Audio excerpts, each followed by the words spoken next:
Good evening, and welcome to this month's virtual Amherst Arts Night Plus. I'm Elizabeth Bradley, co-chair of Amherst Monthly Art Walk. Even as Amherst reopens, many of our vibrant arts venues remain closed or are inaccessible to those in our community who are high risk. We recognize art as an essential part of Amherst, especially during this pandemic when it is so important to not lose touch with what uplifts our spirits and inspires us. So, for the past few months, Amherst Arts Night Plus has offered virtual presentations so that you may enjoy local artists and performers while you shelter in place. Thank you for attending this virtual event, and know that we look forward to seeing you again in our galleries and museums in person as soon as it is safe to do so. I hope you enjoy the program.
Hello everyone, my name is Hongbin Tan.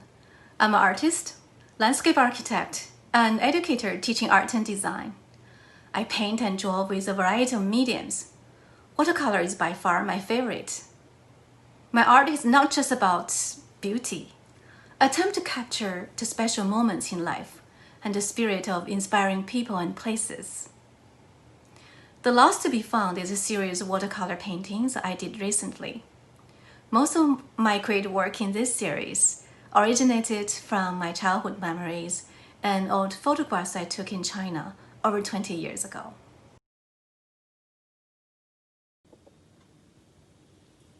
As a native of Beijing, I grew up near the Forbidden City.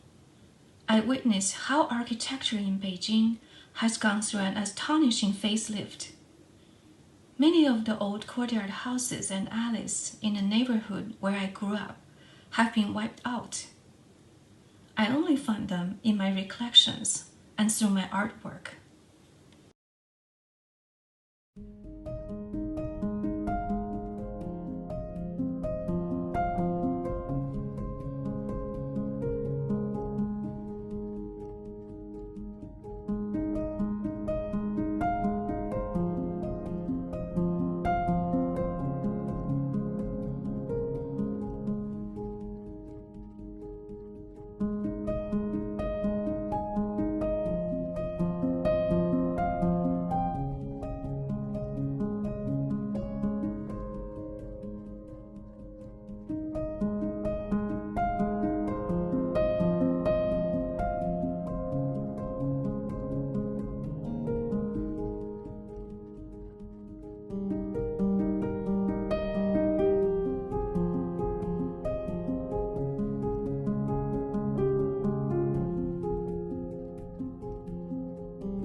it's not me, where your eyes will lay.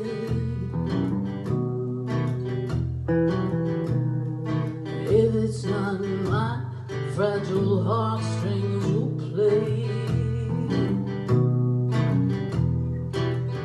Oh,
imagine it all with a bone deep ache. The parts of my life it will ruthlessly take.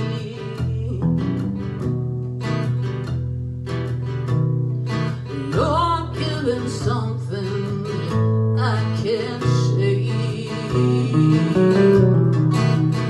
Oh,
go far, far away. Where you won't trouble my baby. Go far, far away. Where you won't trouble my baby. Trouble my baby. Trouble my baby. Trouble my days.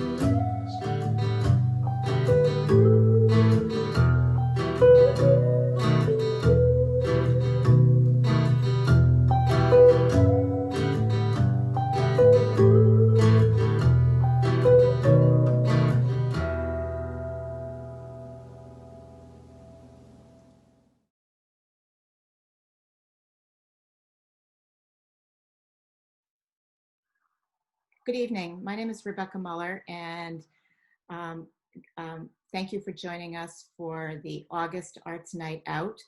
We're from Gallery A3, and in August we have another window show.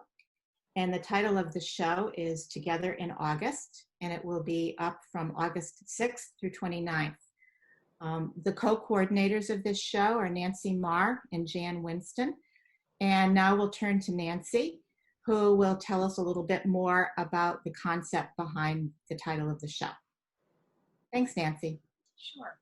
Hi, I'm Nancy Marr, and I received this photograph on my phone one day when we were thinking about the plan and the theme for the August show at Gallery A3, and I thought that this summed up, it was just perfect for this time that we're in. It's so varied and unpredictable, and that it affects every single one of us, all ages, all over the world. So this is my grandson, George Marr, and his poster that he brought to a Black Lives Matter rally in Atlanta.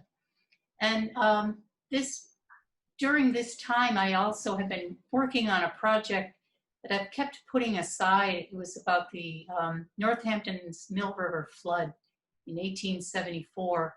And I thought about this theme of together, and I decided I would pull out all of my drawings and my writings for this project because it really did relate. It was a disaster that affected so many people and lives were lost.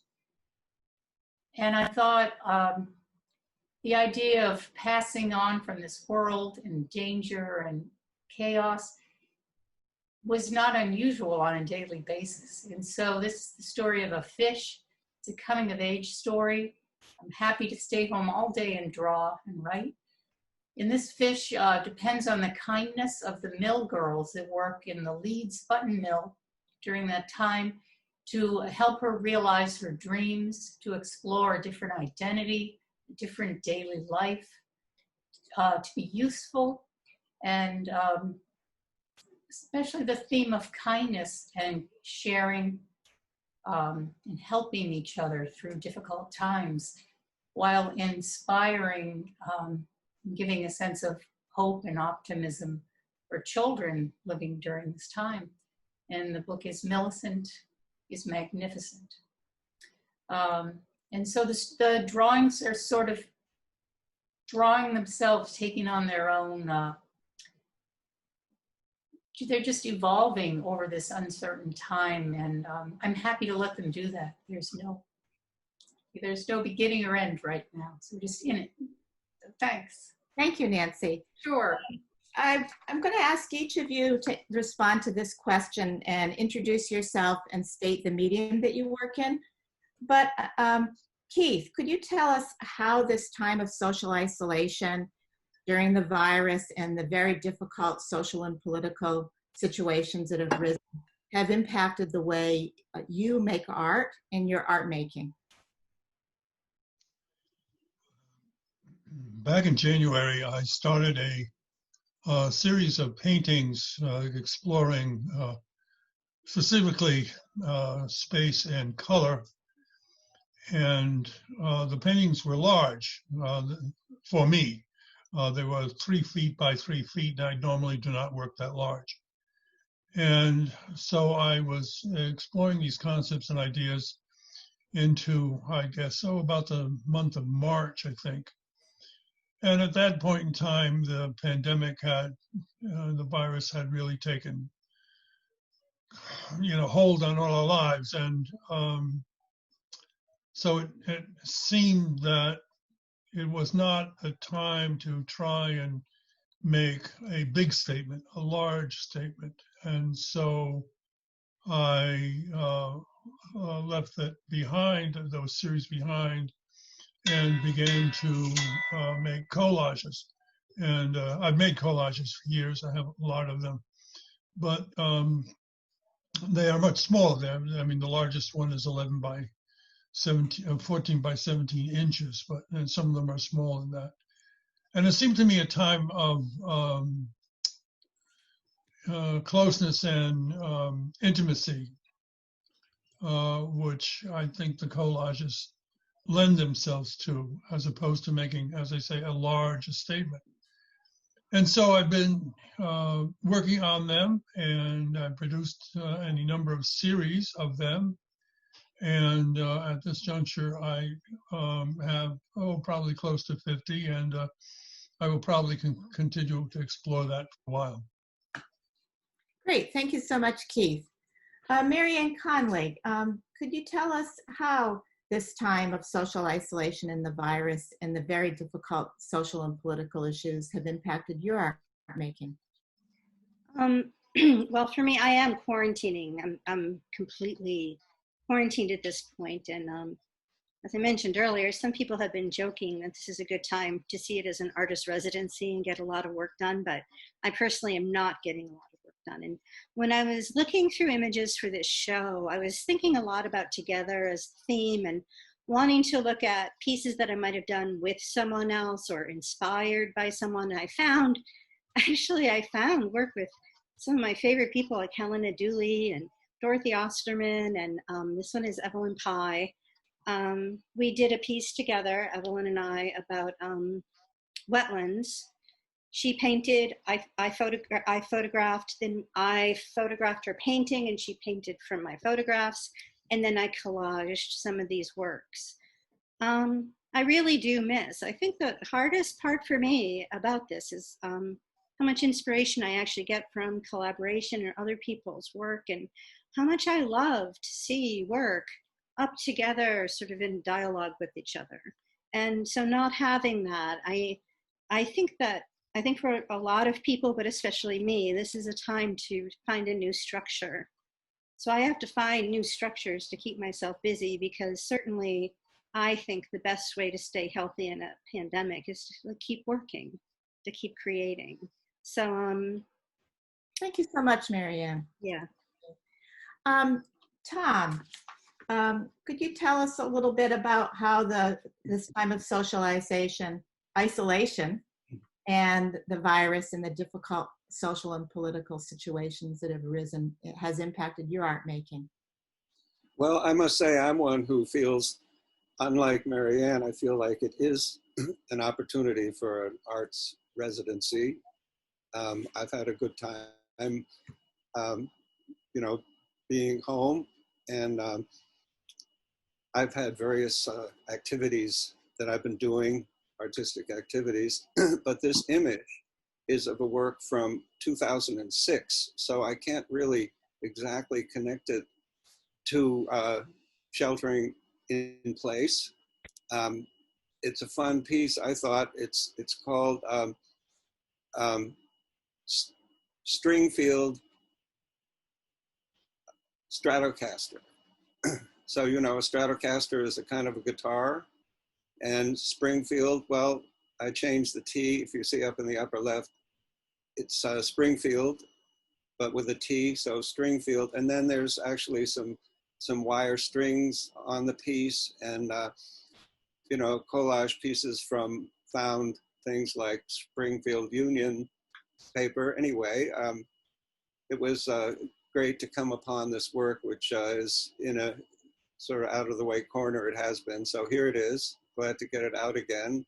And meanwhile, I've had a lot of good times going around the yard, photographing blooming trees. It's great. It's been really good. I get to snap away, but I don't think I wanted to show any of those images just now. I haven't figured out what the heck they're good for. I photographed every tree for 2-3 months, and made collages out of them, montage on the computer. But it's been an interesting time, and God knows what the future holds. Thank you so much, Tom. So I'm going to go, but before I do, I just want to acknowledge that thank you, Keith, so much for participating, and I know you may have to leave us shortly. So my name is Rebecca Muller, and I am largely I work a lot with debris and matter, and I'm three-dimensionally, and I also do a lot of installations. So this time of isolation has been a huge shift for me. And I actually was literally supposed to be on an artist retreat, which got canceled. And so I had to figure out what would be a focal point and offer me that kind of, wide opening in my life that was coinciding with my retirement from my money job. So what I did was I took a couple of Zoom workshops, and one of them was really pivotal. It was seeing as an everyday practice. And it started me off doing both daily writing and daily drawing, which is not something I've done consistently for many, many, many years. And I used this time to just explore and to see what happened and to really face the unknown and the uncertainty for me. So it was very actually difficult for me to feel comfortable working two-dimensionally. And it was just something I had to just say, I need to see what's going to happen and what will come of this. And so really I came to discover that I had to trust the images. It really, I started to listen to what the images were speaking about. It seemed important to me to be reflective of what was going on in our external conditions. And I felt like I did a lot of listening with the pieces that I needed to. I would work for a while. I might set something aside for a day or two. It was right in my living room. I'd walk by it all the time. And I actually felt like it was a real accompanying activity, and that mirrored some of the conditions that we were experiencing in our society and culture now, and this deep uncertainty that change is afoot, and we hope it's transformative and a lasting positive change in the midst of all this suffering. So we'd like to end with sharing an image by another one of our members, Laura Holland. And Marianne is going to read her statement, which we feel like really is emblematic of this experience. Thank you, Marianne. Together in August 2020. After months in quarantine, we figure it out. In March, we hunkered down, disoriented. In April, we huddled deeper into isolation. May continued, fraught with uncertainties. Throughout June, masked protesters marched for racial justice, and the country took a collective 2 steps towards more social distancing. July demanded at least 1 step back as the coronavirus surged again. Now it's August. Outdoor furniture revives under fresh paint. You sit there at the yellow table. I sit here at another table, reborn purple. We sip curbside pickup coffee, sharing the same space at safe distance. We are together in August. We figured it out. Thanks so much. And thank you very much, Nancy and Jan, for coming up with this concept. And we hope that we can continue to find ways to be together as a community, as artists, and as anti-racism advocates and co-learners as we move into what comes next. And thank you very much. And we need to ask the Amherst Culture, thank the Amherst Culture. Oh, thank you. Would you do that, Marianne? I will. I want to say we want to thank the Amherst Cultural Council, which is a local agency, supported by the Massachusetts Cultural Council, which is a state agency, for partial support of our programs. We really do appreciate you. Thank you very much. And thanks everybody who helped out. And please stop by Gallery A3, both July and August, and we're going to be continuing the window exhibitions. They look beautiful. And we appreciate this venue that we've had over this time of isolation as our community starts to gradually open up. Stay safe. Thanks. Okay, thanks everybody.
The geometric and the fluid have to exist together for me.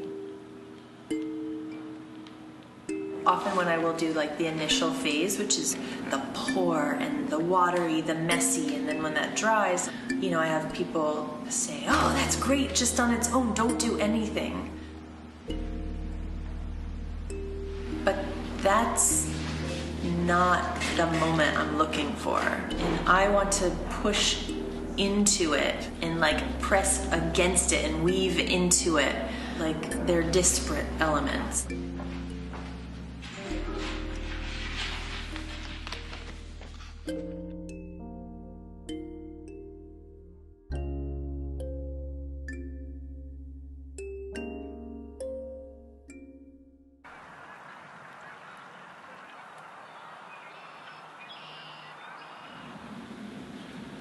You know, kind of my process is I kind of like make it to scale and just keep sketching out ideas until I find something that I like. I didn't come to art like a lot of people. I moved to New York in my early 20s and I really hadn't done much art at all. I wanted to be a blues lounge singer and I wanted to play the piano. And I found the New School in New York, and I took a class on color and I took a class on painting, and that was really kind of my first introduction. In my early 20s, painting saved me. You know, it was a mode of expression that I needed. And so now, you know, sometimes I'll be stressed out and I'll be like, oh, I just need to go draw some lines. This line that shows up in a lot of my work goes back to like the drawings in the margins of my notebooks over the last 20 years. And, you know, I thought, this is Kim's line. When I've had people over the years, like professors say, you know, think about why you're adding that in, or be able to stand behind its meaning and relevance. And I am not trying to represent anything. I'm not trying to take a concept and illustrate it. I think ultimately what I'm doing is like, I'm capturing sensations. I like all of the dripping and the imperfection, and that's life. I don't want to do something that's like pristine and perfect.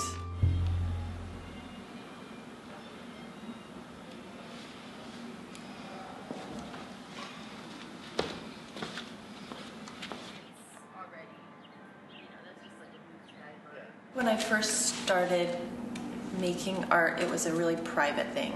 Quiet in my studio, alone, making things, and you put them out.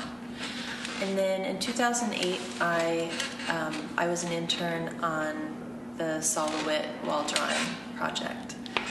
And that was my first experience with scale. I was pretty hooked. I was hooked on the process of making art with all this other stuff happening around you. I think a mural and one of the main art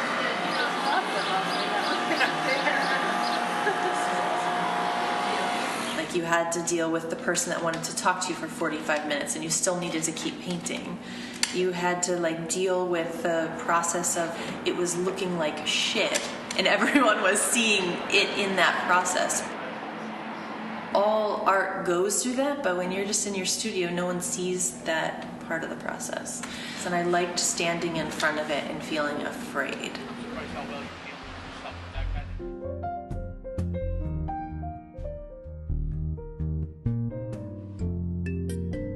I've heard from a number of people over the years, oh, I've drawn something like that.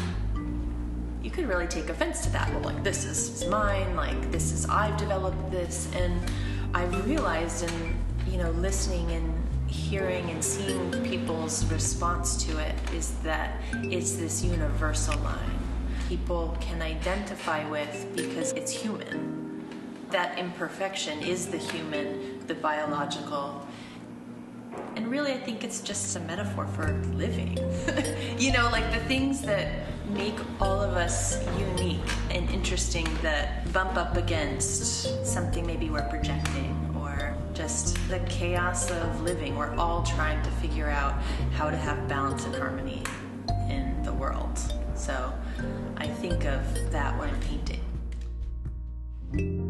trying to create that.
Gather up the pots and the old tin can, the mash, the corn, the barley and the bran, then run like the divot from the excise man, keep the smoke from rising barley.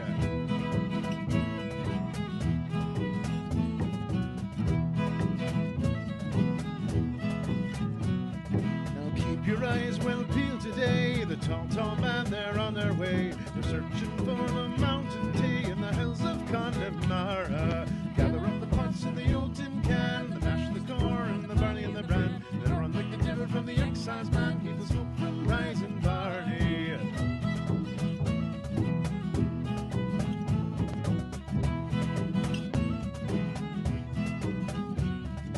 Gather for the butcher and a quart for Tom, a bottle for the poor old Father Tom, to help the poor old dear along in the hills of Connemara.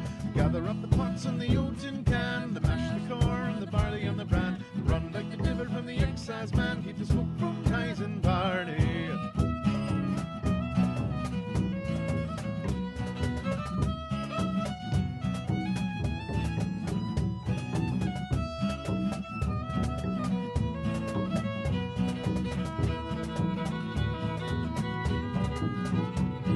Now swing to the left, now swing to the right, sure the excise man can dance all night. He's drinking up the tea to the broad daylight in the hills of Connemara.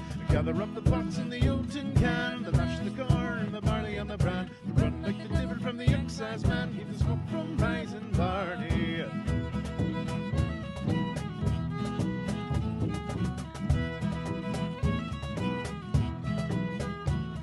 Now stand your ground, for it's too late. The excise man is at the gate. A glory to be Paddy, they're drinking it straight in the hills of Connemara.